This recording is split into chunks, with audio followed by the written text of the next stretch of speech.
सकाळी 11 वाजता चहाची वेळ? लंचच्या आधी टी ब्रेक? गुवाहाटी टेस्ट मॅचमध्ये हे नक्की काय चाललंय? याचं मुख्य कारण आहे गुवाहाटीचं भौगोलिक स्थान. गुवाहाटी भारताच्या उत्तर पूर्व भागात आहे.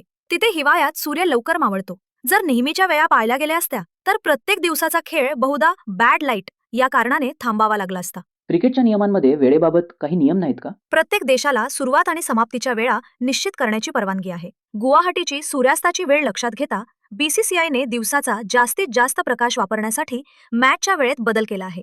सकाळी 9 वाजता सुरू करून 4 वाजता थांबवण्याचा निर्णय घेतला आहे. मग अशा परिस्थितीत आणखी वेळ वाचवण्यासाठी एकच लहान ब्रेक का नाही? उत्कृष्ट प्रश्न.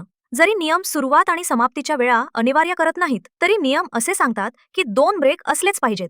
एक 20 मिनिटांचा आणि दुसरा 40 मिनिटांचा, एकूण 1 तास. म्हणूनच बीसीसीआयने 11 वाजता लहान ब्रेक म्हणजेच टी ब्रेक आणि 1:30 वाजता मोठा ब्रेक म्हणजेच लंच ब्रेक घेण्याचे योजिले आहे.